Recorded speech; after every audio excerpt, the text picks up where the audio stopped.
ورحمة الله. السلام عليكم ورحمة الله.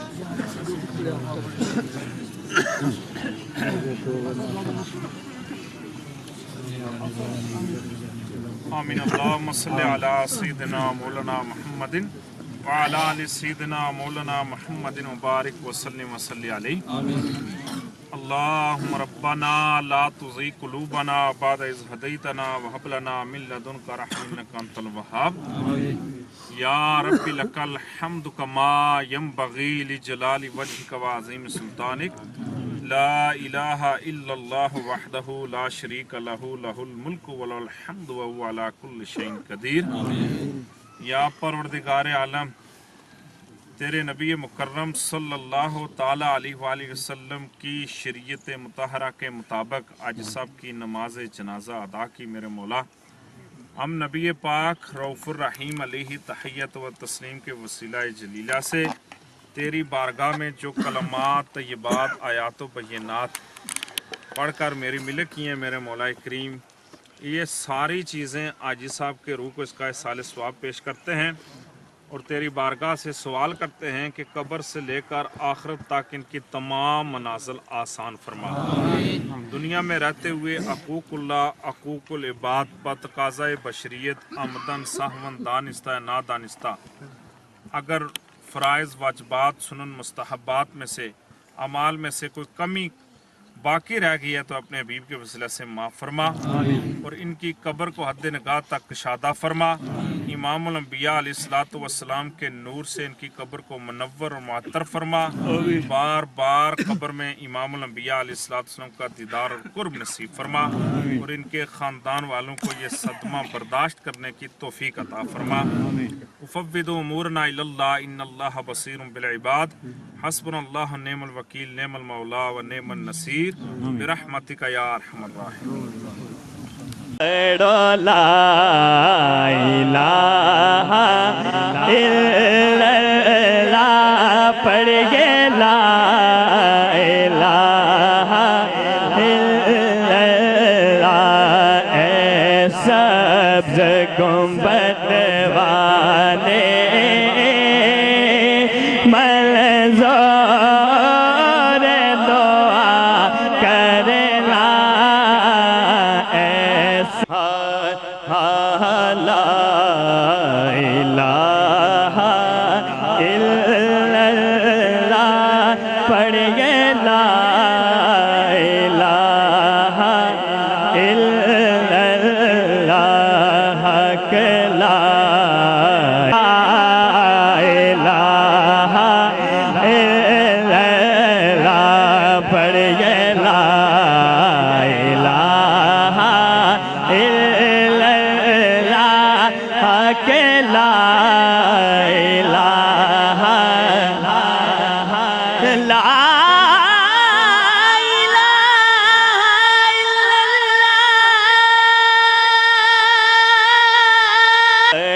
لا الہ الا اللہ پڑھ گے لا الہ الا اللہ. اے سبز گنبد والے منظور دعا کرنا. لا الہ الا اللہ پڑھ گے لا الہ الا اللہ حق لا الہ الا اللہ پڑھ گے لا الہ الا اللہ حق لا الہ لا